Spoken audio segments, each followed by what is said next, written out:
With me today are, to my immediate left, is Tasha Tillison, the Associate Superintendent, Janet Nagel, Regional Director, Tom Jensen, also Regional Director, John Hallisey, Board Chair, Sacramento Board, Janet Ruggiero, Sacramento Board, and Michael Babawal, also from the Sacramento Board.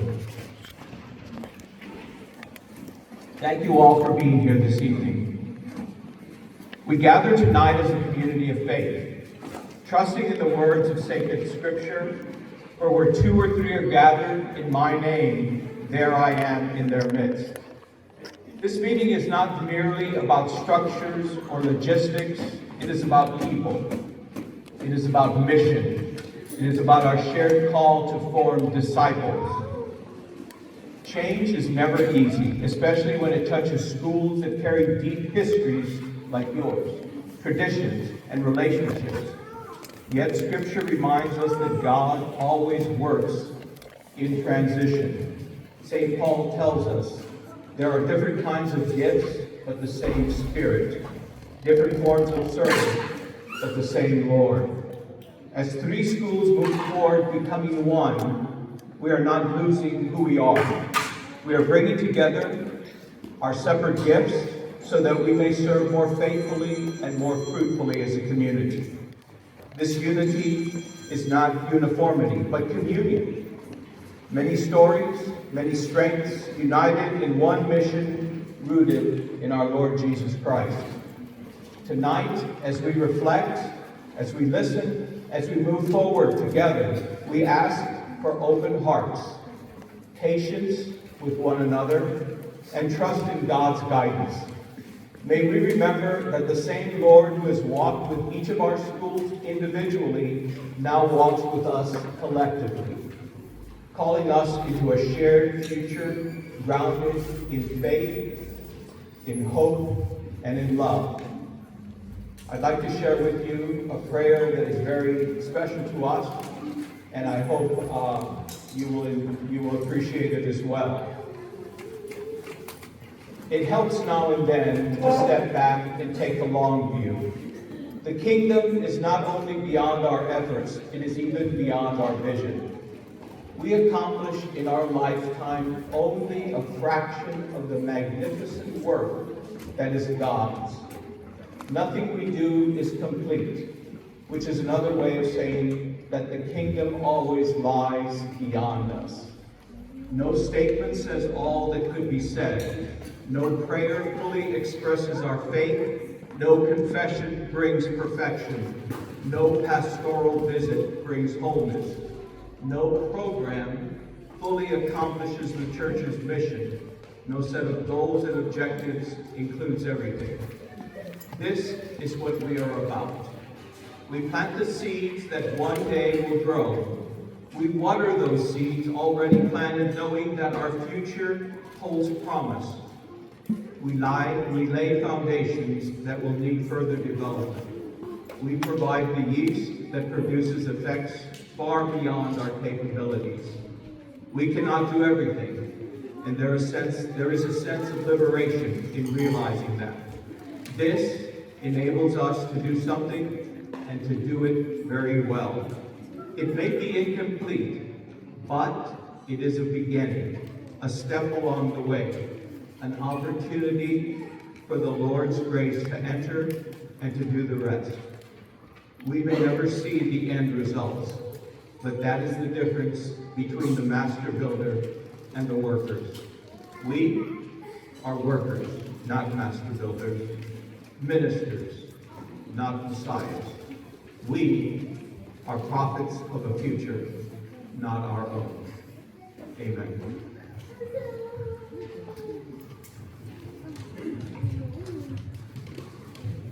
So we want to start by acknowledging that this realignment raises real questions about stability, identity, and what this means for your children. We understand that change can feel unsettling, especially when families have invested years, sometimes generations, into a school community. We recognize that you have legitimate concerns about how this transition will affect your child's education and experience. Our commitment to you, your concerns are not obstacles to this process. They are essential to doing the work. We are committed to listening and addressing questions with transparency and honesty. This meeting is the beginning of an ongoing dialogue, not the end of it. We focus our central guiding question for every decision around how does this decision serve our students academically, spiritually, and emotionally. Our priorities include maintaining and improving instructional quality, ensuring adequate student support services for all students, creating a safe, welcoming campus environment, minimizing disruption as much as possible to students' learning and their sense of community, and planning transitions thoughtfully with student stability at the center. Our schools have strong foundations in curriculum and standards. Standards-based curriculum alignment ensures continuity and strong academic standards across all grade levels. A larger, unified school allows for expanded academic resources for your children, electives, and enrichment programs. Students will benefit from a broad range of educational opportunities. For class sizes, our diocesan maximum class size is 40 students per class. We anticipate that as our school grows, that our class sizes will also grow, between 30 and 40 students per grade. But with this increased enrollment, we have the opportunity to offer more support services for instructional aides across grade levels to help maintain quality educational instruction. For academic and behavioral support in the new school, this new school offers a new model, the President-Principal Leadership Model, which provides capacity for extensive academic and behavioral interventions. We have also budgeted for an educational achievement specialist to support all students with the Student Study Team process, or IEPs in the public school system, and instructional interventions. We have already set up supports for staff to receive training on best instructional practices for blended school communities. For facilities and resources, all classrooms at the new regional school will be fully equipped with materials, furniture, and instructional support. Technology upgrades and classroom improvements are planned. Campus renovations and site improvements are already underway. If you look to the table to my left, and some of your right, you'll see some images of some of the transformations that have happened at other schools across our diocese with a shorter time period than what we are working with in this new regional school. So you'll see the picture before and the picture after. There's already planning in the work to make some of those changes before the first day of school, which is August 12th.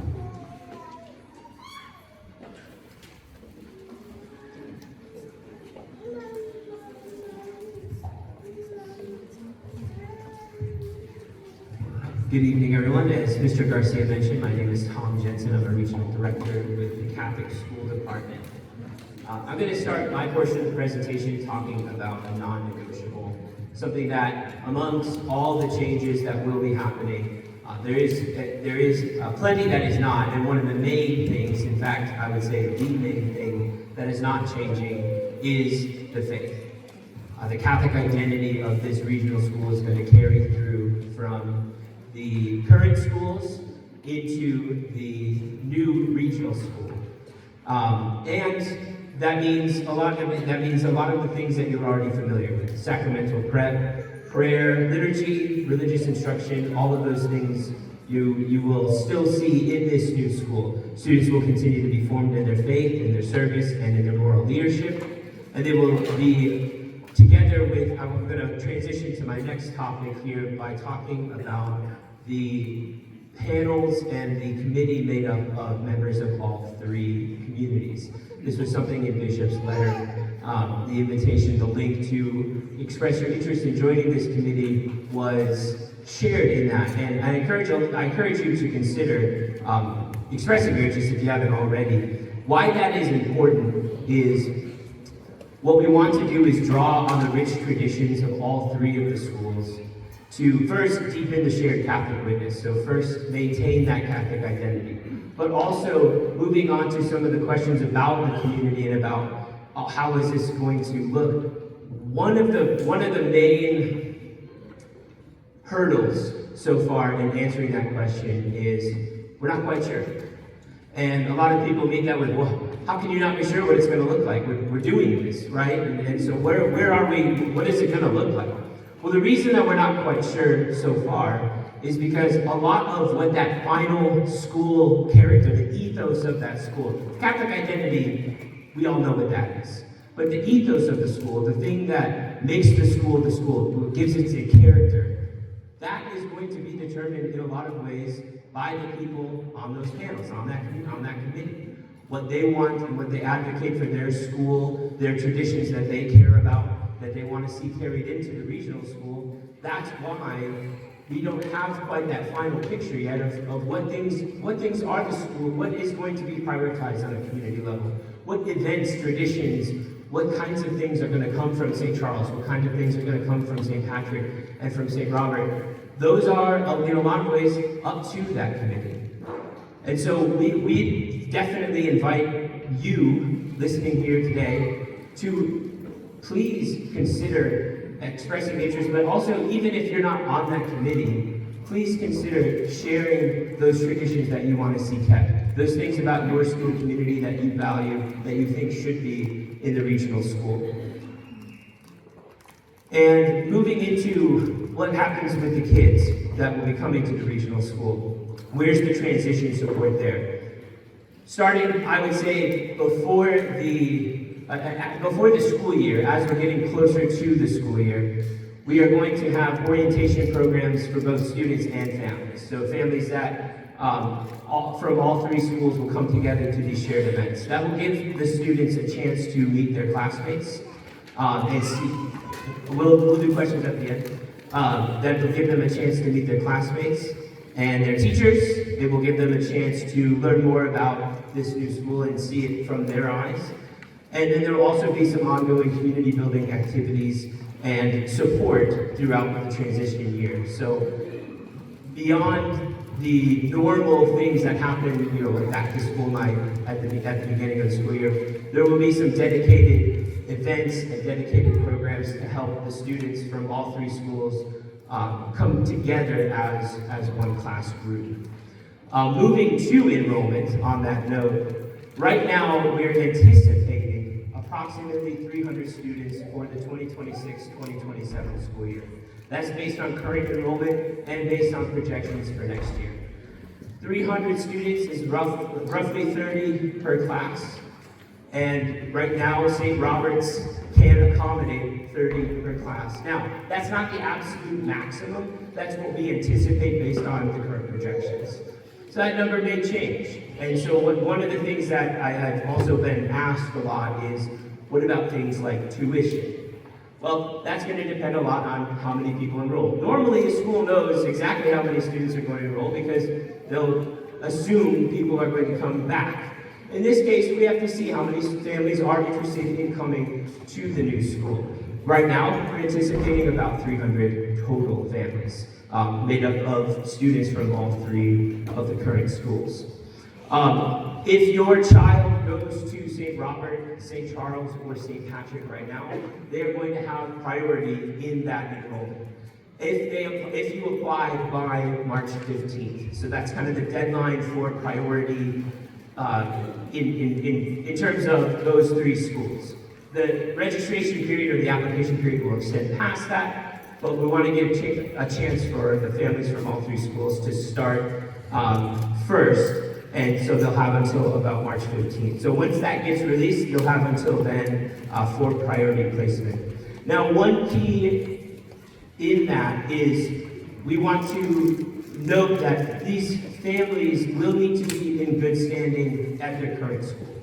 And that's been a question that's come up a lot too. What does good standing mean? Is my family in good standing? Typically, in all of our diocesan schools, we look for families to be current on tuition or having talked to the principal about their tuition plan, and then no behavior contract. If those 2 things are satisfied, then the family is considered in good standing. So, right now, if you are a family who's paid up on tuition and there's no behavior contract with the school, you're in good standing. If that doesn't apply to you, you still have between now and March 15th to help make that work. So, a family that is currently behind in tuition, for example, what they can do is they can sit down with their principal and try to work out a plan for the rest of the school year. That will take them out of the delinquent category and put them back into good standing, even if they still owe, as long as they sat down with the principal and created that plan. So that's just hopefully some clarity on what that means. So any family in good standing for St. Robert, St. Charles, or St. Patrick will be given the priority for each grade in this new regional school. And one of the things that we'll need to do to release the final staffing numbers, the classroom needs, and identify what resources we have, or what we will need to have, is the number of students in each class. And so that's another one of an example of one of those things that is contingent upon prior information. So once we know about how many students we can expect in the class, we can share more information about the classroom resources and things of that nature. Once that March 15th deadline passes, we are going to open enrollment to the greater community. And so you'll still get a chance to apply if you haven't applied by then, but at that point, other families may be coming to apply to the new school. Finally, just a note about registration. The fee is going to be $375 if it's before March 15th, so to register before then, and then after March 15th, when it opens up to the greater community, that will be $450. Now, much like your current schools, if you want to apply for financial aid, that will be available to you for application as well through fax, much like you do currently at your current school. And now I will turn it on to my colleague. Excuse me, how much time will the audience have to get questions about the project to an hour about it? And I, like most people, have one question, but I feel like I can talk to you. How long is that going to take? How long do we have for questions? How long do we have? So 45 minutes now. I just asked him how long.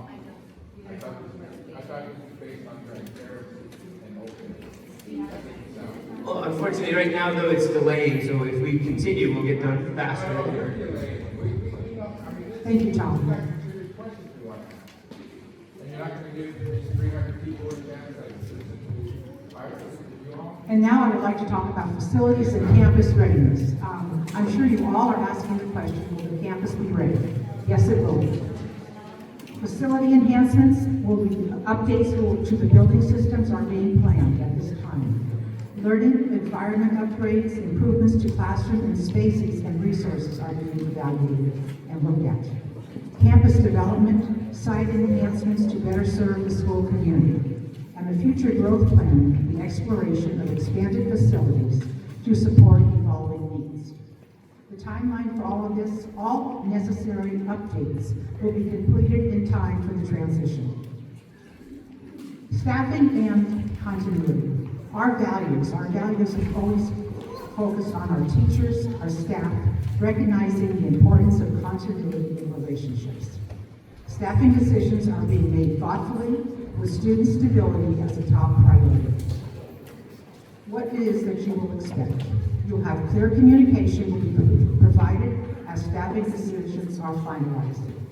We are working to retain excellent educators from all 3 schools, and faculty and staff will receive training and support to ensure a smooth transition. the logistics and the daily operations. This is information to come. School schedules, start and times, bell schedules will be prepared and sent out to you. Drop-off and pickup procedures will be planned and sent out. Before and after school care programs will be provided. Uniforms and dress codes. School supply lists. All logistical details will be communicated clearly and with adequate lead time for families to prepare. So as I mentioned in the beginning, this is not a one-time conversation. Our plan is to provide regular updates through email, newsletters, and the websites. Our timelines and milestones will be shared as they are confirmed. We ask for your role that we encourage you to continue to ask questions, to share your concerns, and to stay engaged. Parent input is essential to making this transition successful.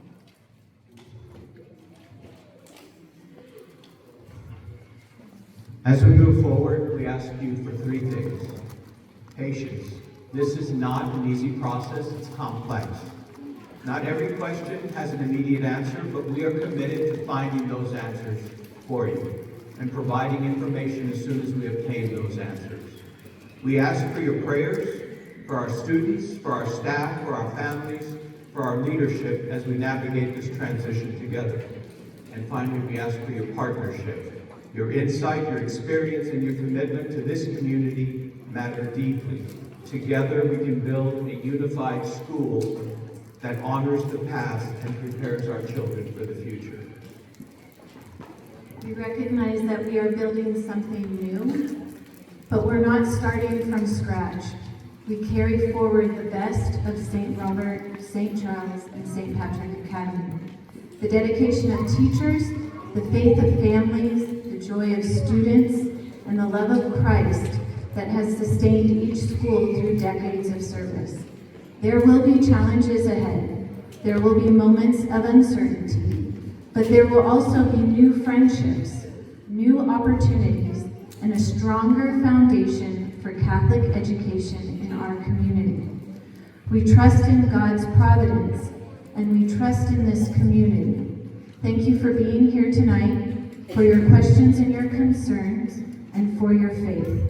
Let us move forward together in hope, in unity, and in love. We can open up the floor now to questions, and any of our panel members can answer. How would you like to?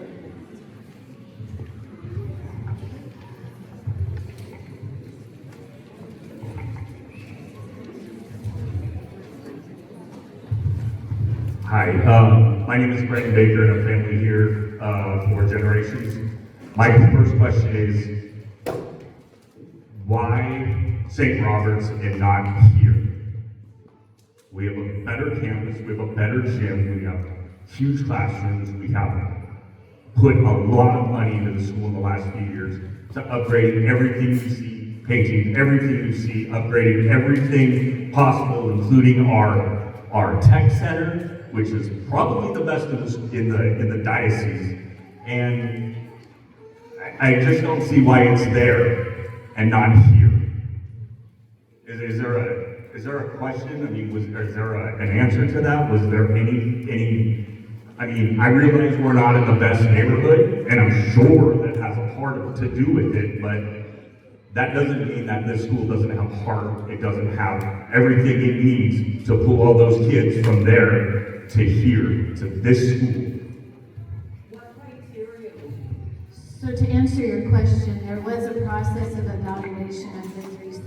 So let me answer the question. Professionals walked the campuses. They determined what campus was best suited to fit the needs of this new vision. And St. Robert's was selected. So.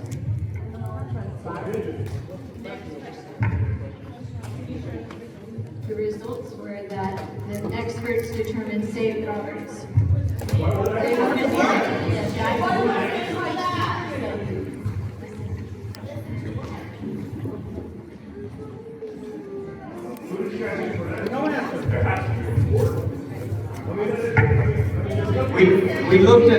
looked at several entities. We looked at enrollment at the 3 schools. We looked at the facilities. We looked at the tuition and those that have consistently paid tuition. We looked at all those factors. We had.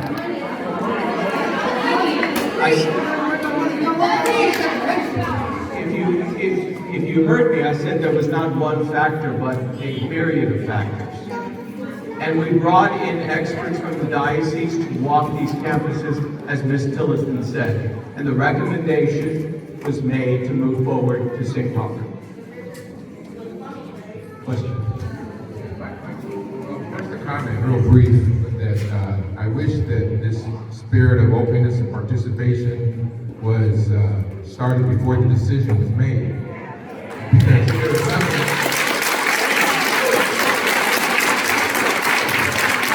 People, as the news report cited, were blindsided. People were blindsided.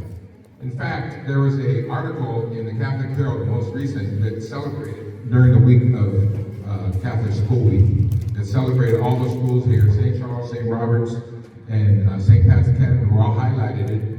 How long before that issue went out? Was this already a foregone conclusion? Because if it was, that's a slap in the face that you put our schools out there celebrating Catholic Youth Week while there is an idea being hatched to close them. But my question is this: was the experts that reviewed these schools, were they reflective of the communities they serve? Did it have diversity? Did it have people from this neighborhood? I lived in this neighborhood since 1964. I do not subscribe to the notion this is a bad neighborhood at all. We have survived here for many years. And I believe that, like cities and a lot of other communities, we have been socially ostracized because of our diversity, these campuses.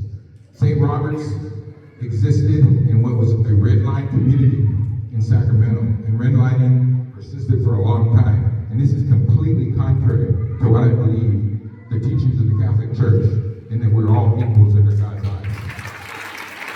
So, please comment, why now the desire to have us include in what's already a foregone conclusion? And did the panel reflect the diversity of the communities that they serve? Thank you. Who represented us in that panel? Yeah, I just want to kind of draw everybody in. The decision has already been made and it has been communicated by So the intent of this meeting is to help talk to you about transitioning your child to another school. So that's the purpose of this meeting. And I hear and I understand what you've shared about the frustration with your school, but the decision has already been made. And so our time together tonight is to talk about how we can support you in that transition. That's the intention of today's. Thank you. My name is Paul. I'm a second generation. My kids may be third generation at St. Charles. I was born and raised in Parkway.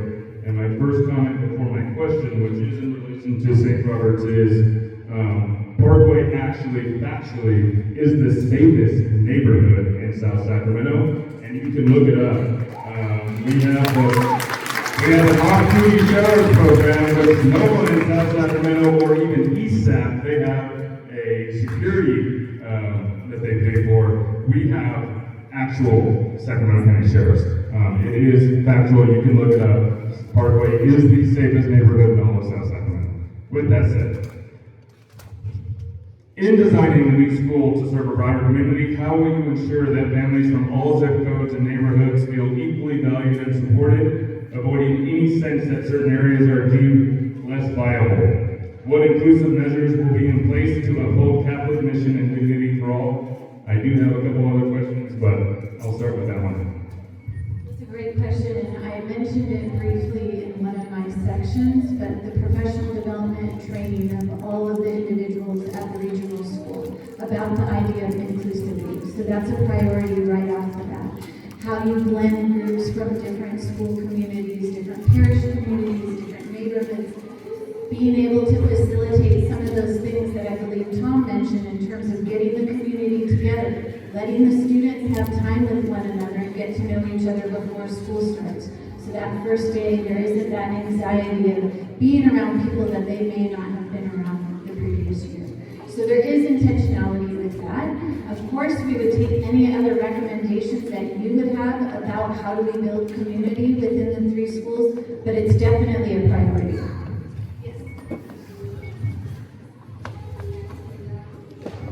It sounds like a lot of what you guys are looking for is what we already have here, the heart, the community, the diversity, the generations of families that have gone to the school.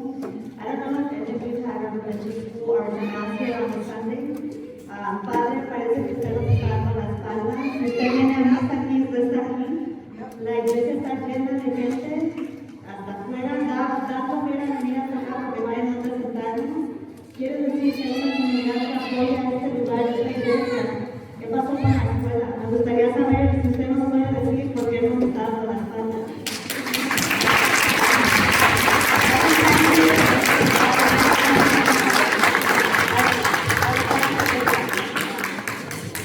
Gracias por su pregunta.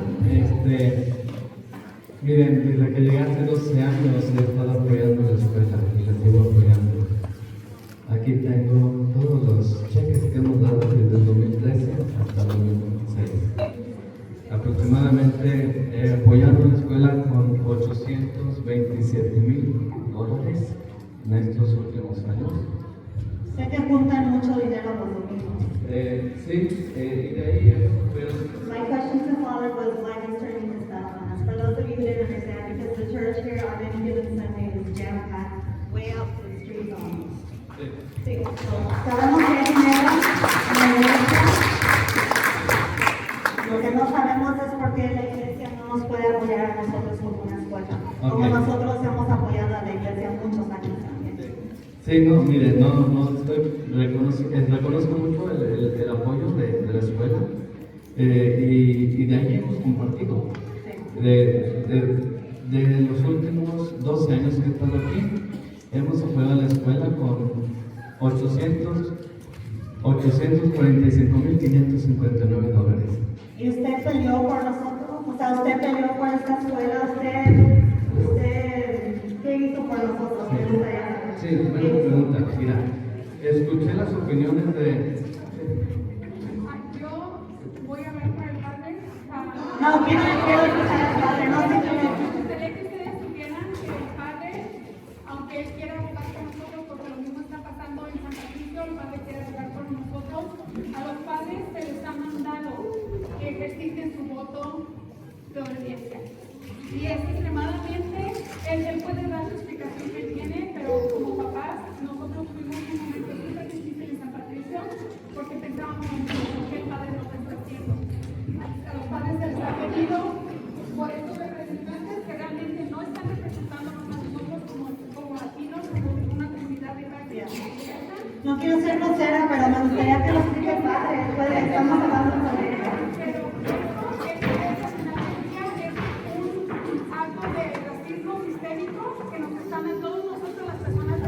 So it just sounds like I might not get an answer from the father, but my second question was to everybody that's sitting back there. I'm not sure who they are, but how do they expect us to keep supporting the diocese? We're supposed to have just blind faith in you guys to keep sending our kids to a Catholic school when you guys have completely turned your back on us. Why do you think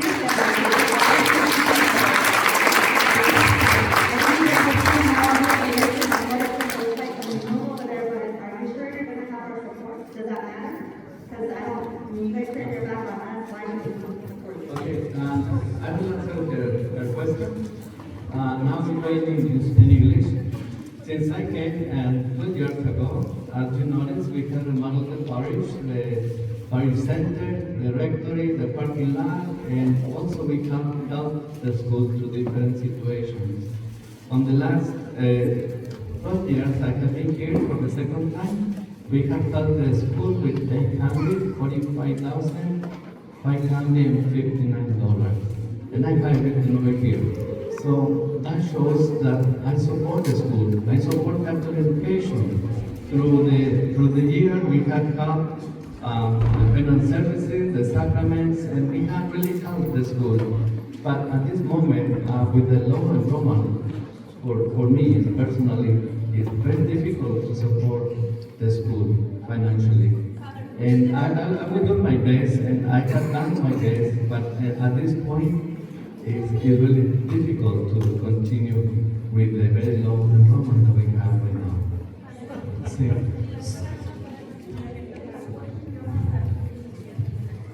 Okay.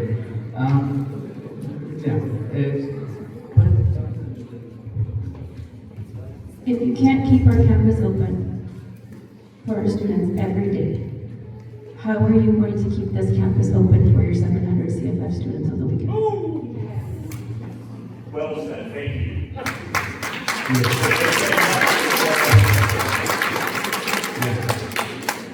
In the CFF, we have like 700 kids in Spanish and like 200 in English. So these kids come on Saturday. We have 3 different kinds of classes, English and 2 terms in Spanish. And what they pay a registration fee for the books, and we will pay anything for carities. Is a work of the parish to evangelize. So we don't subsidize them.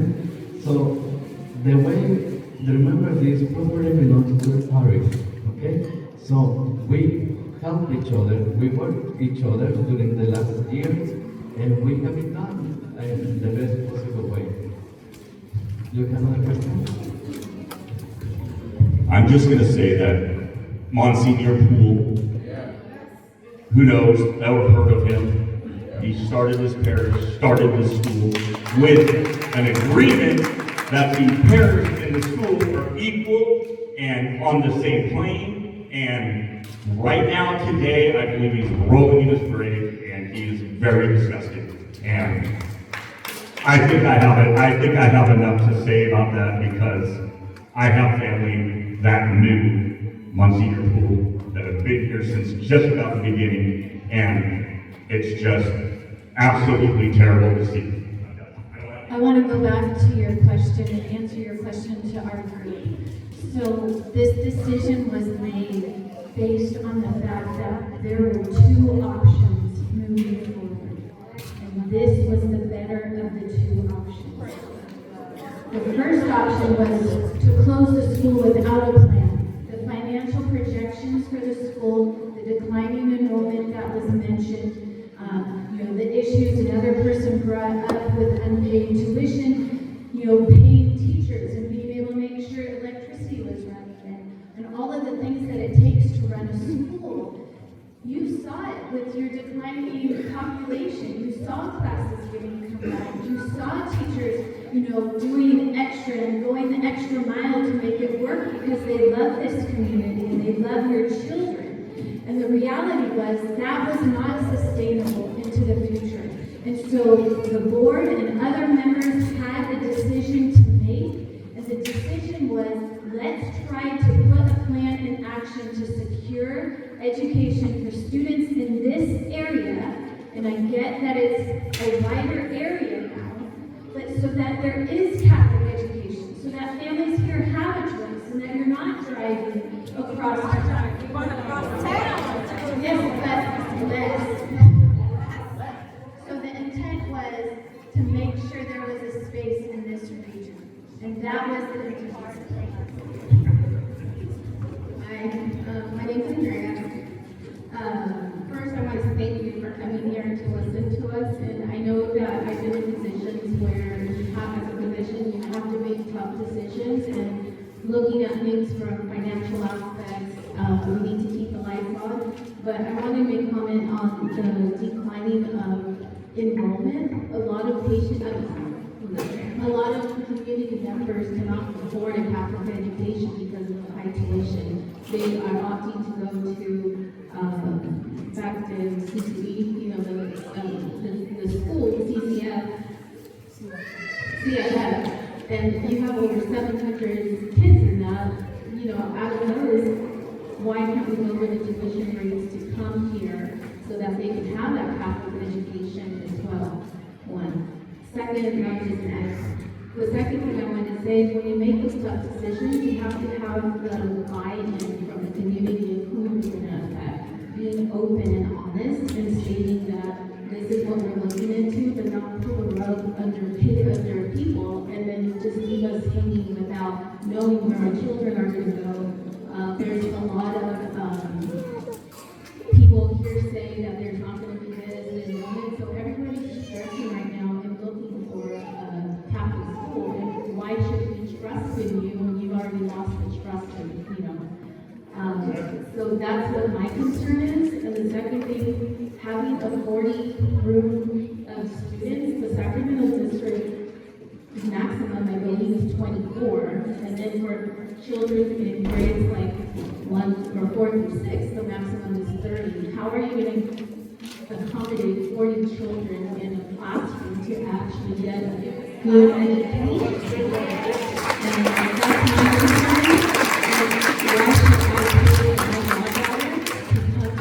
education when there's 40 kids where I'm concerned that she may not get the education that I received when I was here. And we've had generations of my family that have attended here, have moved on to Christian Brothers, have become, physicians and in the community. And I grew up here in Meadowview and Oak Park.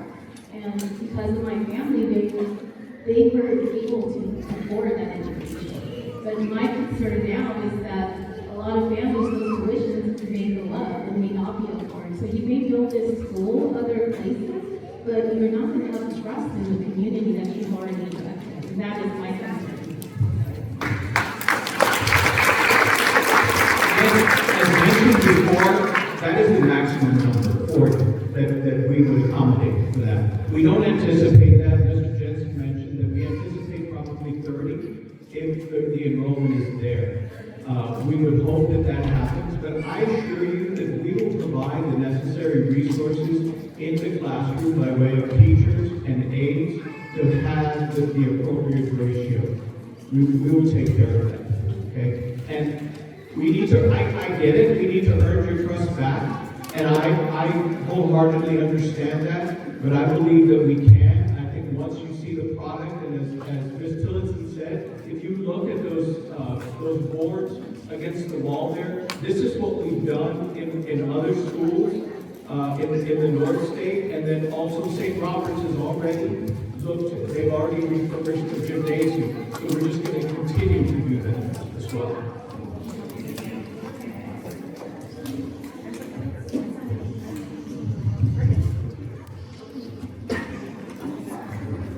Principal here, Mrs. Quackenbush is a very, very intelligent person. So I was wondering if you guys I am there too. And Ms. Veronica, one of the best staff here. Are you guys going to get rid of these people? These ones are important people. You're exactly right. They are important people. We've seen the work that Ms. Quackenbush has done. Yes. And we've seen the work that some of the teachers have done. That is the role of the regional director to do that and make the assessment. We are asking all the teachers and principals to apply for those positions that become available. This model is different because we are looking at the president-principal model. So those are available to all the principals and all the teachers that are in good standing. You guys will consider them. Very talented. Thank you. Ok, si alguien me puede traducir, se los agradecería para los que no pueden entender en español. Ustedes dicen, nosotros queremos las inscripciones en tal día y tal fecha. ¿Y nosotros qué queremos? Nosotros queremos saber cómo va a estar estipulado todo los directivos, los maestros, las profesoras, las personas que van a estar en la oficina, porque estas son las personas que más nos interesan a nosotros. No nos interesa a lo mejor que nos digan tantas cosas bonitas, porque al final del día nosotros somos los que estamos batallando con nuestros hijos. Porque nosotros, no sé si cada uno de ustedes tiene hijos o no tiene hijos. Me gustaría saber si alguno de ustedes tiene hijos. ¿Tiene hijos alguno de ustedes ahorita en esta escuela o en las escuelas que están cerrando? Yo tuve un hijo en la escuela en San Antonio que cerró. Sí. Ok, entonces ¿usted cómo se siente? No me gustó, pero busqué otra escuela y lo puse ahí. Y está bien hoy. O sea, ¿lo puso cuándo? ¿En esta temporada o antes? Entonces, usted dice que está bien. Perfecto, podría ser. Porque al final del día es una escuela católica. Pero ahora mi respuesta, o yo creo que me contesten, ¿cuándo se va a saber cómo va a estar todo el STEM formado? Porque nosotros tenemos una buena comunidad, a lo mejor entre todas las escuelas, pero por ejemplo la directora, las profesoras, el personal que está en la oficina, todas esas personas nos deben de interesar a nosotros. Y al final del día dicen, ok, la sede va a ser en San Robert. ¿Por qué no eligieron otra sede mejor? What it means that is, when are we going to find out when our teachers, who are the most valuable piece of this puzzle, when is that going to be announced? We need to find out how many students are coming to the regional school, and then with that, then we will start posting these jobs in the middle of the month. Porque mira, a nosotros nos piden que inscribamos a nuestros hijos. No sé ustedes, pero a mí me interesa mucho saber cuándo van a ustedes a poner las listas con los profesores, con las personas que se van a quedar a cargo de todos nuestros hijos. Porque ellos nos van a decidir. Ellos son los que van a decidir, así como están decidiendo ahorita todo nuestro futuro de nuestros hijos, ellos están decidiendo qué personal va a estar en las escuelas. En eso sí nos van a poner algo en eso sí vamos a poder nosotros votar, o vamos a poder estar integrados en esas decisiones, o cómo es que se va a hacer eso. Thank you very much. My name is Danielle Wood. I'm a parent at St. Patrick's Academy, and I just had a quick question about the numbers. So the sheer numbers of students at St. Borromeo and the sheer number of students at the other two schools, St. Patrick's Academy, you said that it's max 40 in each classroom. That doesn't add up. The math doesn't matter for that. So we know that we are going to be fighting for the remaining seats. We realize that, and that's not right, because the students that you're housing out deserve a Catholic education too. The other question I have is the area of the school that you've chosen, St. Robert. It's a very, hold on sir, just let me finish. It's a very fixed area, and the area doesn't have a lot of room to traffic for twice, 3 times the amount of students there. This school at St. Patrick's School have room to expand. Your choice was about optics and about income of the students, and that should have been a conversation with us. And I'm going to pass this to a student parent.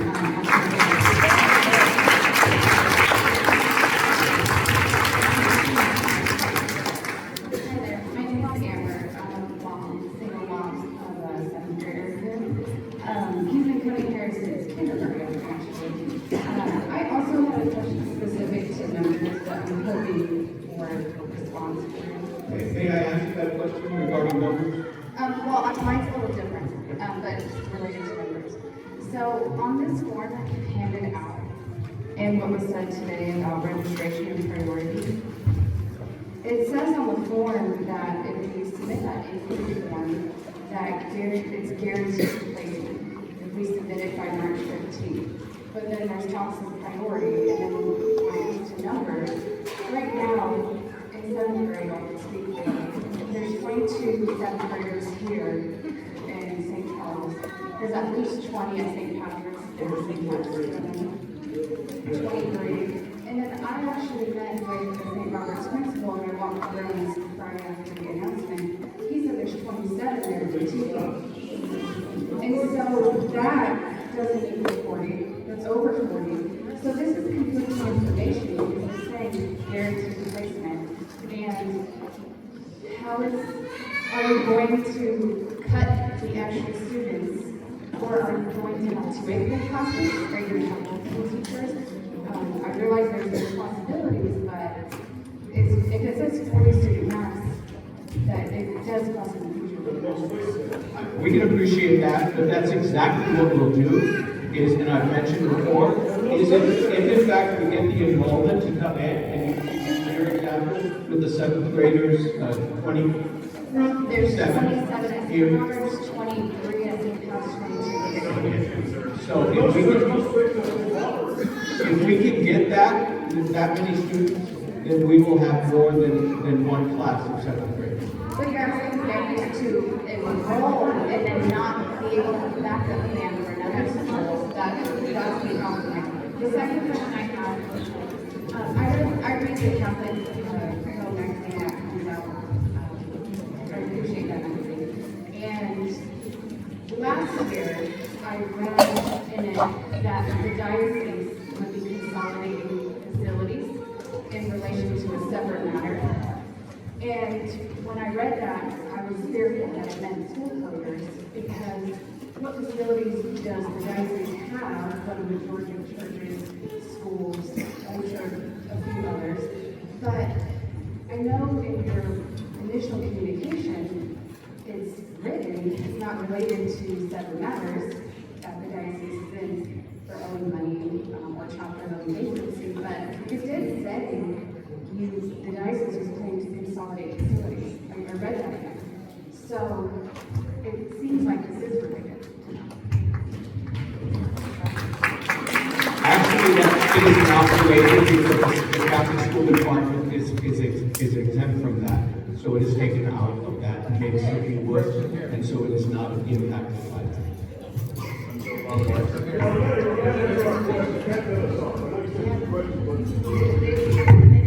5 to 6 tonight, so.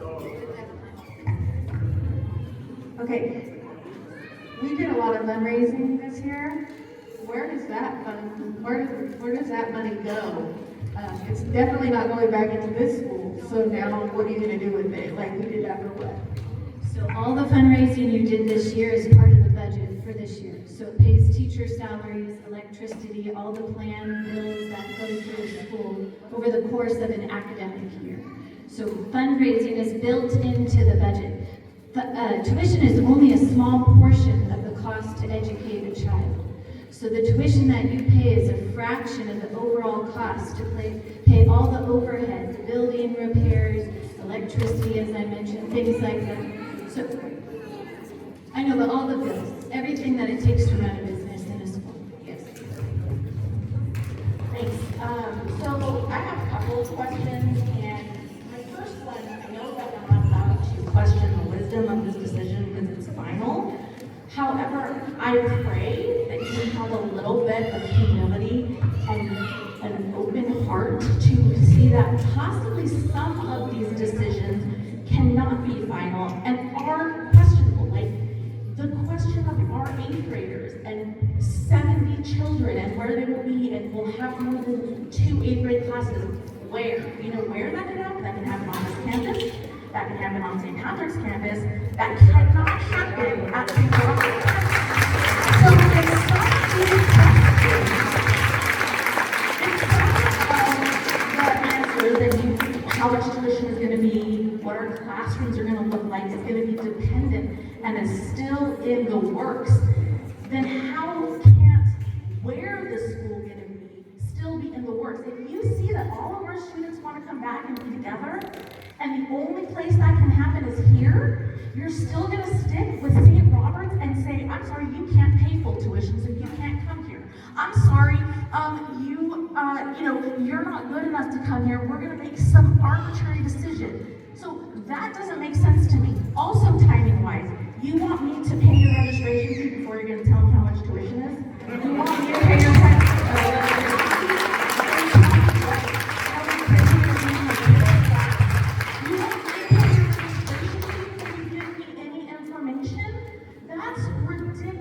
and you sit here and say you want to listen to us, but where is this going?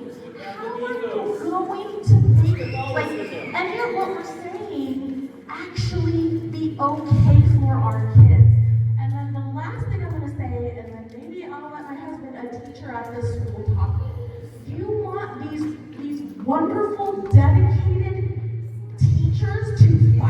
other for one job and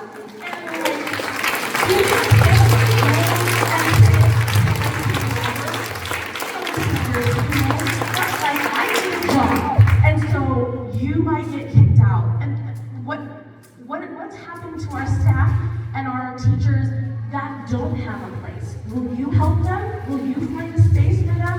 Will you give them somewhere to go to do this? We met with the faculty and staff yesterday and outlined all the resources we could provide for them.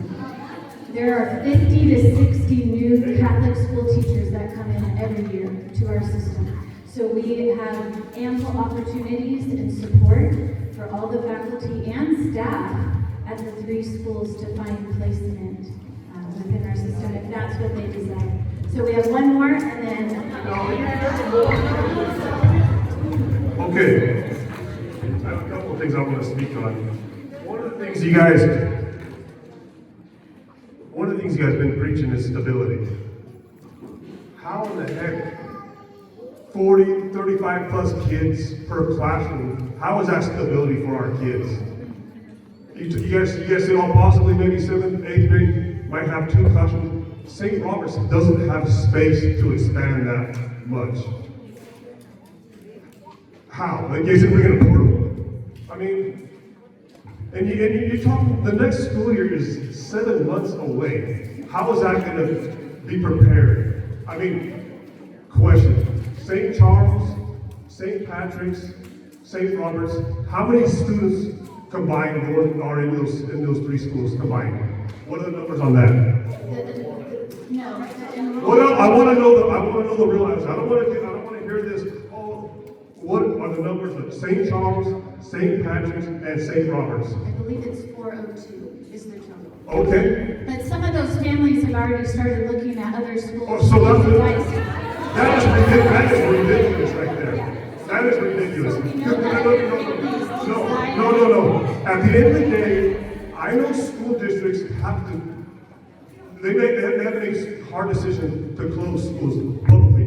But when they make those decisions, they make sure those kids that are getting placed guaranteed to have a spot. There is no way that all the students here at St. Charles, all the students at St. Patrick's, and all the students at St. Robert's, at St. Robert's. That students in good standing have a place. Okay, so you're anticipating kicking kids out because they're delinquent then. How is that? I don't get that. Our diocese has had a policy about accepting students from any Catholic school to be in good standing. So this number of 300 that you're talking about, you guys anticipate, okay, we have this amount of students here at St. Charles, we have this amount of students at St. Patrick's, we have this amount of students at St. Robert's. Okay, let's look at the numbers here. Okay, this family's in good standing, that family's in good standing. Oh no, that family's not, they're not coming. So, we have our 300. Those other families are getting kicked out. Commitment is to find placement for all. And you said if those families come to the principal and get in good standings, if every family does that and is in good standings, that's more than 300. Are they going to still have a seat at St. Robert's? How are you guys going to expand? It's the smallest campus out of the 3. And it's not centralized to South Sacramento. I mean, how is that even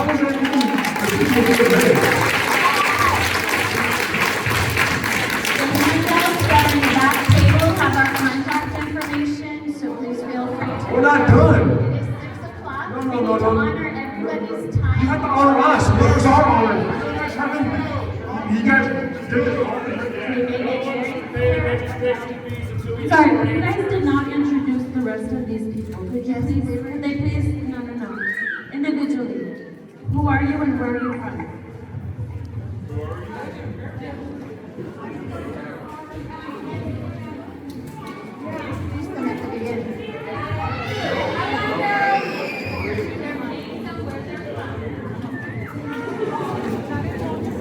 I'm Jan Rajara.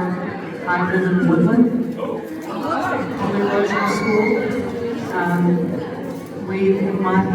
And I don't really represent the school, but our school only has 110 kids in it. But we have an endowment, which is what keeps the school alive, which our pastor started about 30 years ago. I understand my grammar school that I went to in Sacramento is gone. It was closed.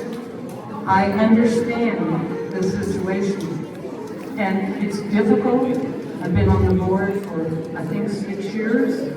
I've seen 3 or 4, I think about 5 schools close, all in similar situations. And in those areas, we work together with the families to ensure they have a place to go and accommodate them. So it's not that you're being ignored. I can sympathize with the comments being said. And I share some. So just let us think and look at what's been raised tonight. The decision may not change, but how we address some of the issues that you've raised is what we have to look at.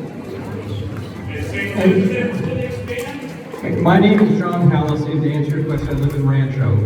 But I understand the grieving process. I do understand. But you have to believe, I've been on the board for 10 years, we're trying to do what is best for your students. The students here at St. Charles, let me finish. May I finish? Because this is the reality of the situation, and I understand the emotion, but the reality of the situation is that 5 years ago, there were 190 students here, and now there's 126. But we cannot keep a good education going for these students, which decline, every year it's been declining, and we're now 126, and it goes to say 110. We cannot maintain a good education for the students. This is the best alternative to care for the students. Jesus would try to do what's best for the students.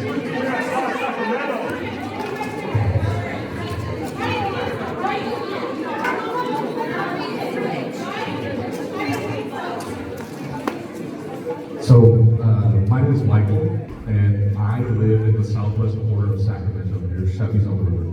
And my kid was at Borromeo Academy that 10 years ago closed. I was in your spot 10 years ago. And I made a lot of arguments for all these schools.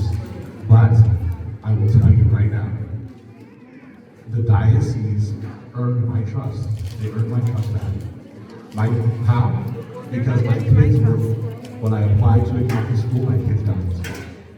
They made sure that my kids were comfortable. When I told them that I moved, man, I let you talk, right? I let you talk. So if you guys don't want to hear what I have to say, that's fine. But I'm telling you, I've been in your spot before. I understand your frustration. I understand the heartache. I have been there. My kids still go to Catholic school. I paid more in tuition than I did before. I had to make a bigger sacrifice, but my kids are getting great education. They went from having 10, 15 kids in a classroom to my oldest son, who is in 8th grade this year, has 38 kids in his class, has had that since kindergarten. He also gets straight A's. He's gonna get accepted into Jesuit without a problem, right? My kids, I have to drive 20 minutes to get to Our Lady of Grace. I have to go through all the way through West Sacramento to get to school. I cannot take any back roads. I have to be on the freeway to get my kids there. I have to. I understand. I live in South Potomac. There's no Catholic school there whatsoever, right?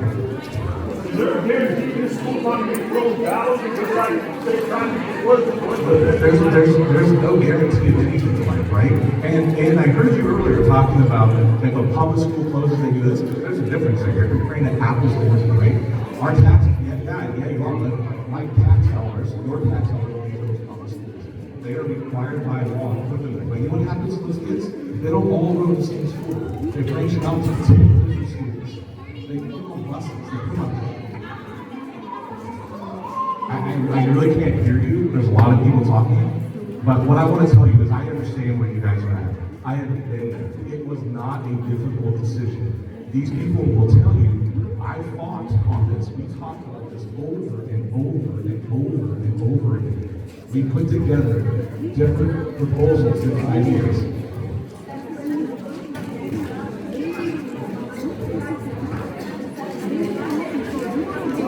So I get where you're coming from. Somebody asked who's their voice here.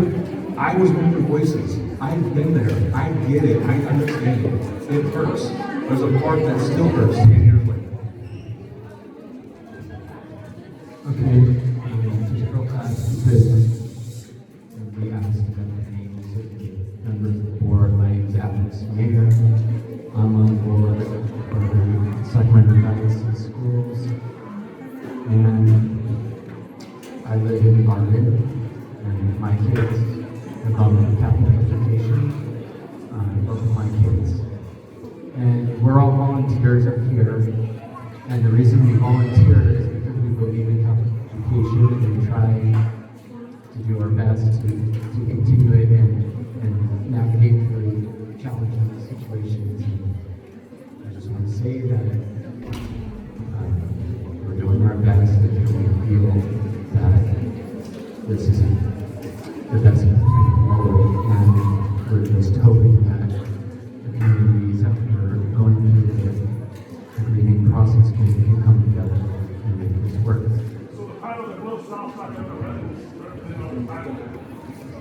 Thank you all for coming tonight. If you have any other questions, feel free to email us. Thank you.